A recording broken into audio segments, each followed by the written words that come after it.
It was a loss weekend for the New York Islanders as they lost to both the Florida Panthers and the Tampa Bay Lightning because some old problems resurfaced. We'll break it all down, all this and a lot more coming up on this episode of the Locked On Islanders podcast.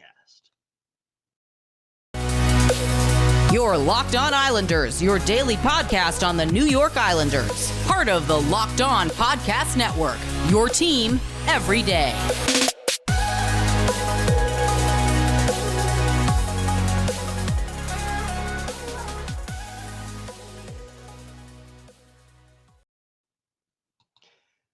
And welcome, everybody, to the Monday edition of the Locked On Islanders podcast. Gil Martin, so glad you could join us today and be part of the Locked On Islanders family. Thank you for making Locked On Islanders your first listen every day. We are free and available on all platforms. We've got lots to talk about on today's show. But first, if there's something Islanders related on your mind, if you have a question for us, a comment maybe about something we've talked about on the show, or something you'd like us to talk about on a future episode, please feel free to send us an email. The email address, lockedonislanders@gmail.com. And if you leave your first name and where you're from, we are happy to mention you on the show when we discuss whatever it is that's on your mind. You can also follow the show on Twitter at Locked On Isles, and you can follow me, Gil Martin, on Twitter at Ice Wars, NYRVSNYI. I'll be live tweeting during nearly every Islanders home and road game. Plus, we'll keep you up to date on all the latest Islanders news, notes, and happenings. And it's certainly been a lot of that going on over the last couple of days. The Islanders go down to Florida, facing the Tampa Bay Lightning on Saturday, the Florida Panthers on Sunday. We knew coming in that these two games would not be easy. Florida, of course, winning the President's Trophy a year ago, while the Tampa Bay Lightning, of course, made it to the Stanley Cup final again last year after winning the Cup the previous two seasons, and yet the Islanders fall short in both games, losing 5-3 on Saturday, and then losing 3-2 to the Panthers on Sunday. And, the frustrating thing about it was that so much of it was deja vu all over again, as Jean-Gabriel used to say. The Islanders just not getting enough done. I mean, against Tampa Bay, they actually didn't play horrible hockey.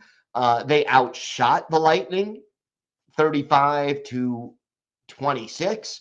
They were able to create some scoring chances, but overall, it just seems like every time the Islanders made a mistake against the Lightning, the puck was in the back of the net. And quite honestly, when you're playing a really good team like the Tampa Bay Lightning, you sort of have to expect that to be the case. Now, the Islanders, they get a goal from Ryan Pulock, so the defense still contributing offensively.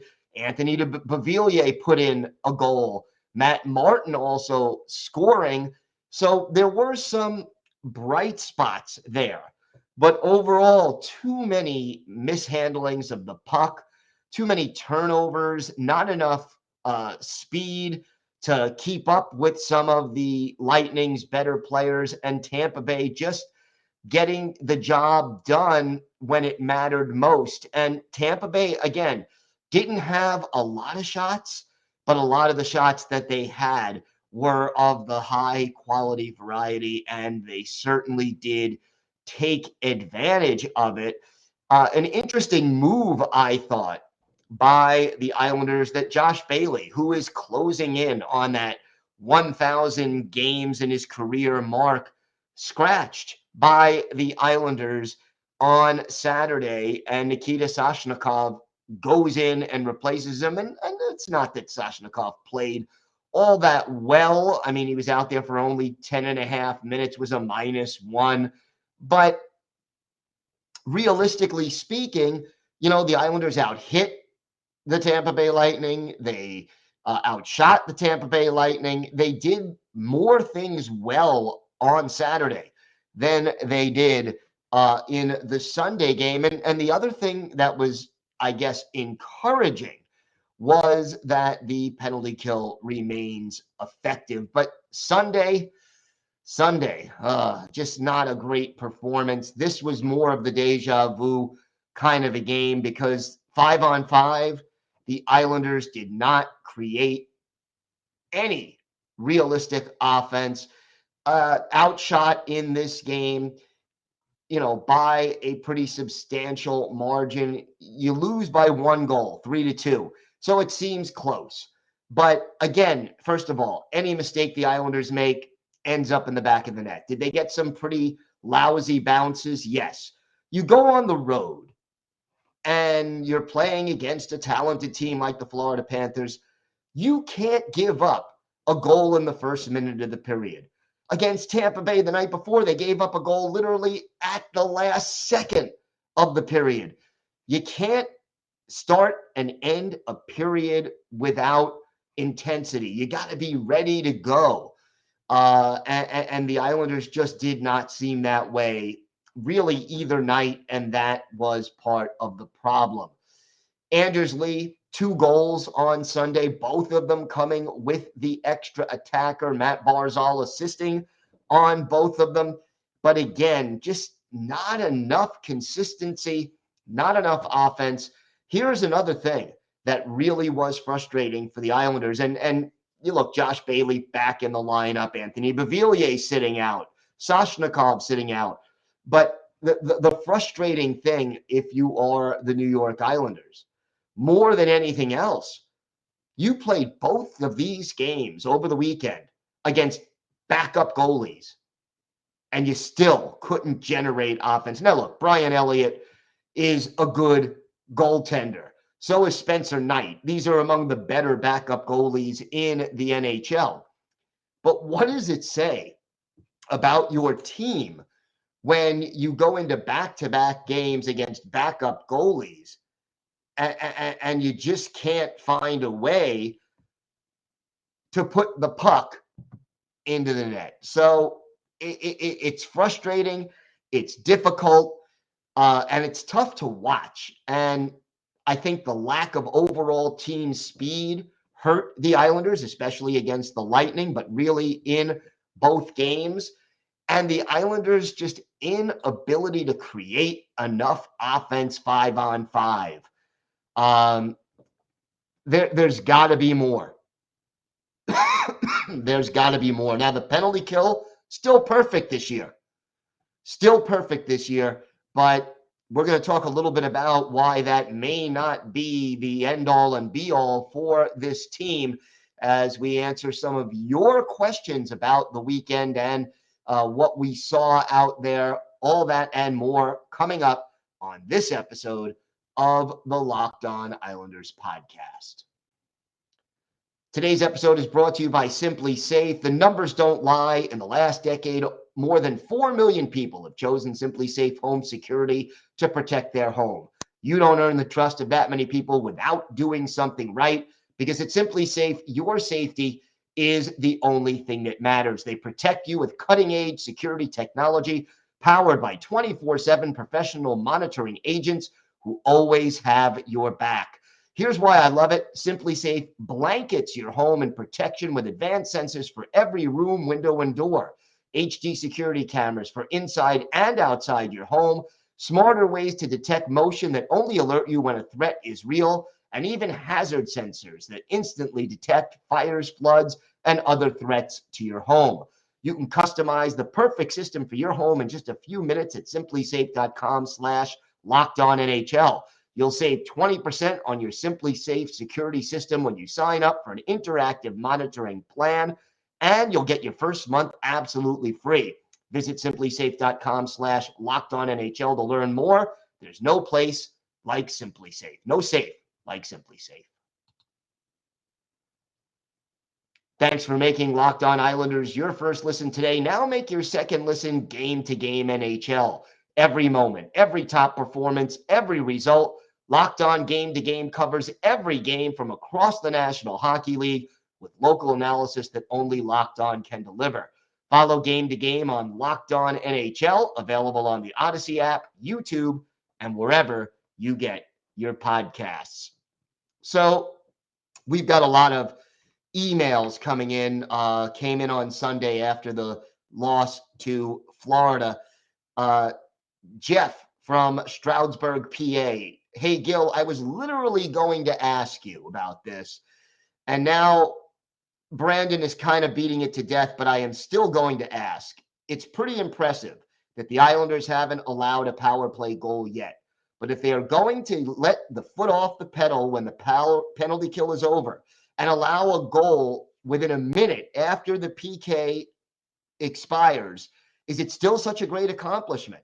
I don't want to be a negative Nelly, but I don't know if the Pelech-Pulak line or pairing is what it was a few years ago. I still look forward to watching every game.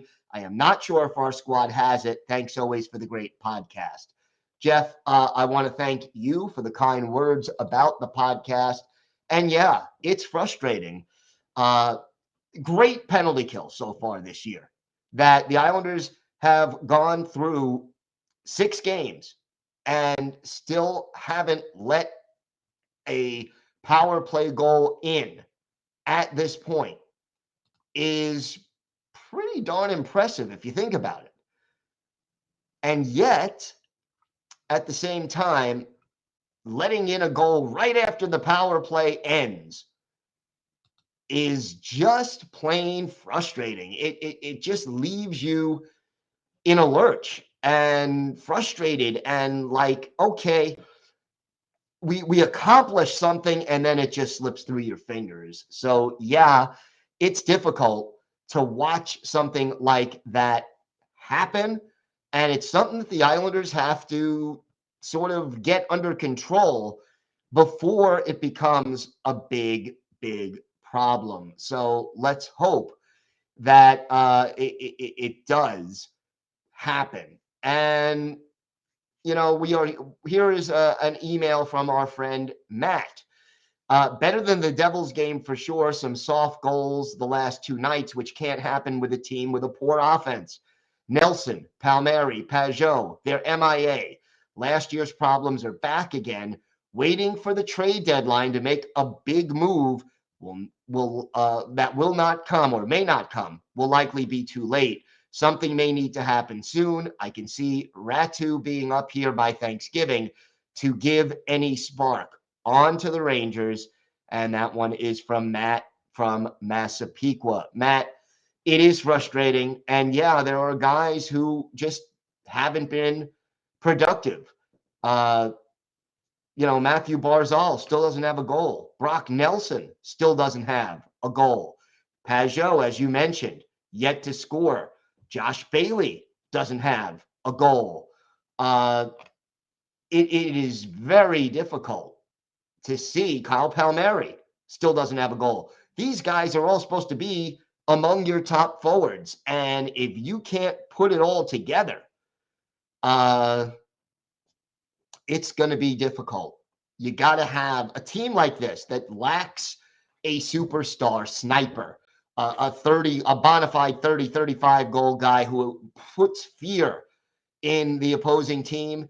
If you don't have that, you need balanced scoring. And you can't have that many guys who this team is expecting to give them 20, 25 goals off to 0 goals through 6 games. Tommy, who has asked us a number of questions before. Hey, Gil, how are you? I think the Islanders are close to breaking out. As we know, they have great talent. I just think the line should be switched up. What do you think the line combo should be? Also, I don't necessarily agree with Coach Lambert scratching Beauvillier. He has 3 points, which is including the goal he had against Tampa Bay. What do you think? Let's go Islanders. Tommy, thank you again for the email. And look, I'll answer the other question about line combinations on the Tuesday show. So I'll come back to that. But as far as scratching Beauvillier, I understand, he just scored last night. And, he's got 3 points in the 5 games that he's played, which compared to the rest of this team, yeah, it's not terrible. But realistically, I think that Lane Lambert is trying to send a message to this team. And you look at what happened against Tampa Bay. And Beauvillier, he had the goal. He had 3 shots on goal. He was even in plus minus. He didn't play badly necessarily, but I think the message Lane Lambert is trying to send by benching Josh Bailey, by benching Anthony Beauvillier, you're just trying to tell your team, hey, nobody is expendable right now. I mean, no one is essential right now. And I need a better effort. And you get a veteran like Bailey, for example, who is so close to 1,000 points, games played rather, for his career. And a guy like Beauvillier, who did score a goal the previous game, but didn't play fantastic, didn't play terribly. You're trying to basically say, I need more. I need you to be truer to my system. I need you to play better. And they're not getting it on a game in and game out basis. Yeah, the identity line has looked sharper and better this year, but I'm just concerned about this team not putting it together. And I think your question about lines, like I said, I'll talk about that more tomorrow. But I think there is something to it because realistically, I like Zach Parise, but is he a top 6 forward at this stage in his career? I like Anthony Beauvillier, and he gives you speed that you need. And I think maybe the best argument, besides the fact that Bo scored a goal Saturday, the best argument for not sitting him Sunday is that he is one of the few players on this team who gives you speed. And having him out of the lineup is exceptionally difficult. I think there is truth to that. So, I mean, yeah, I understand why you're hesitant to sit Anthony Beauvillier at this point, but I also understand why there's a message trying to be sent by Lane Lambert to this team. The problem is there are just too many players on this team who aren't getting the message so far. And here we are through 6 games, 2-4, losers of 3 in a row, and already in 8th place in the Metropolitan Division. Something has got to change, and it's got to change soon for this Islanders team to get back in the hunt. And look, the next game, Wednesday night, New York Rangers coming to UBS Arena. It doesn't get too much more important than that. And, that is almost a must game for the Islanders because look at the schedule coming up. The Rangers, the Hurricane, and the Avalanche. 3 games in a row against teams who were either division winners, defending Stanley Cup champion, a team that won your division, and your biggest rival that lost in the conference final. These next 3 games, if you go 0-3, the old expression, you can't win the Stanley Cup in October, but you could lose it. The Islanders lost it in November last year. You would hate to see them get off to such a slow start this year and have the season, already have the team way behind the 8 ball all the way, and we're not even out of October yet. We have got more to discuss on this episode of the Locked On Islanders podcast. I'll have some more thoughts about this weekend's games. Plus, we have our Islanders birthday of the day. All that and a lot more still to come on this episode of the Locked On Islanders podcast. Time now for our Islanders birthday of the day. Saturday was the 50th birthday of former Islanders defenseman Scott LaChance. The Charlottesville, Virginia native drafted 4th overall in the first round by the Islanders back in 1991, had 1 solid season at Boston University before joining the Islanders in 91-92. and stayed with the team through the 98-99 season when he was dealt to the Canadiens, later played for the Canucks and Blue Jackets before ending his career with a year in Switzerland and a year in the AHL. And LaChance, a solid defenseman who could skate, who could play well in his own zone, and not the most, gifted offensive guy. Only had one NHL season of 20 or more points, and that was 92-93, his first full season in the league, 7 goals, 24 points that year. Finished his career with 819 games, 31 goals, 143 points, and 567 penalty minutes. Only played 11 playoff games in his career, 3 of them for the Islanders, had a goal and 3 points, those all coming with Vancouver. But, LaChance, a solid two-way defenseman who always could be relied upon to play a solid game. We're going to look at one of Scott LaChance's better games as an Islander. March 16th, 1993, Islanders travel to the West Coast to play the San Jose Sharks at the old Cow Palace.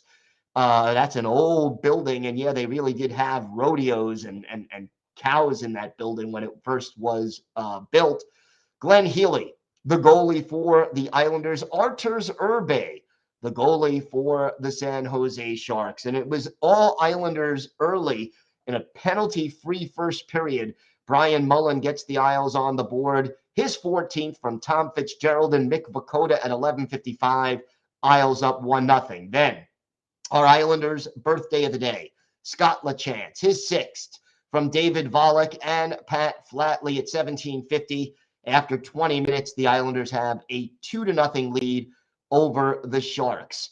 Our Islanders' birthday of the day, Scott LaChance gets his 2nd goal of the game, 7th of the year. In the second period, Travis Green and Marty McGinnis with the assist at 5:25. And then 2 minutes and 8 seconds later, Pierre Turgeon pots his 45th goal of the year. Darius Kasparaitis and Steve Thomas with the helpers at 7:33. 4-0 Islanders after 2 periods. In the third, Steve Thomas makes it 5-0 Isles. His 28th from Pierre Turgeon and Rich Pilon at 5:01. And then Pat Flatley closes out the scoring, his 10th from Ray Ferraro and our Islanders' birthday of the day, Scott LaChance at 13:35. The Islanders blank the Sharks 6-0, 26 saves for the shutout for Glenn Healy. But for our Islanders' birthday of the day, Scott LaChance, he had 2 goals, 1 assist. He was a +3, and he had 4 shots on goal in this game, both goals coming at even strength. So Scott LaChance, steady defenseman, good, solid NHL middle pairing D-man. He is our Islanders' birthday of the day, and we wish him a belated happy 50th birthday, which was on Saturday. It is not too late for the Islanders to turn things around. The problem, in part, with the style that the Islanders play, and yeah, Lane Lambert modified it slightly, but when you are a defense-first team and you struggle to put the puck in the net and you lack speed overall up and down your roster, your margin for error is very slim. You have a game like the Islanders had on Saturday where you played pretty well, but you make a few untimely errors and they end up in the back of the net. If you don't have the scoring to get back in it, it's tough. You give up a goal in the first minute like the Islanders did on Sunday. It is tough to bounce back because you don't have the horses. Scoring first is very important for this Islanders team, and not falling behind by a couple of goals is important, again, because of the way the team struggles. The Islanders were down early in the second period, 3-1. They were down at the end of the second period on Saturday, 4-2 with that last second goal, literally last second goal by Nicholas Paul. You go into the third period 3-2 instead of 4-2. That makes a big difference. You go to the Sunday game rather against Florida. You give up a goal in the first minute. That's demoralizing. The Islanders also took a penalty at the end of a period where they started the third period down by a goal, but down a man also, and taking foolish penalties. Yeah, great that you can kill them off, but it ruins the rotation. It doesn't allow your best offensive players to be out there on the ice. It wears you down because you expend more energy when you're killing penalties than when you are on 5-on-5.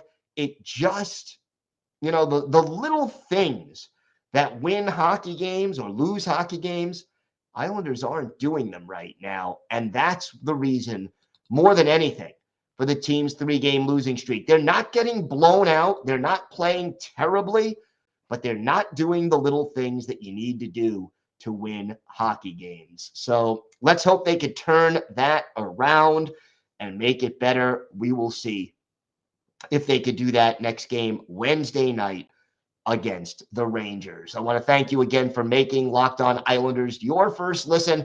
Now, for your next listen, check out the Locked On Sports Today podcast, the biggest stories of the day, plus instant reactions, big game recaps, and the take of the day. It's available on the Odyssey app, YouTube, and wherever you get podcasts. That's going to do it for this episode of the Locked On Islanders podcast. Have a great day, everybody. Stay safe. And of course, let's go Islanders.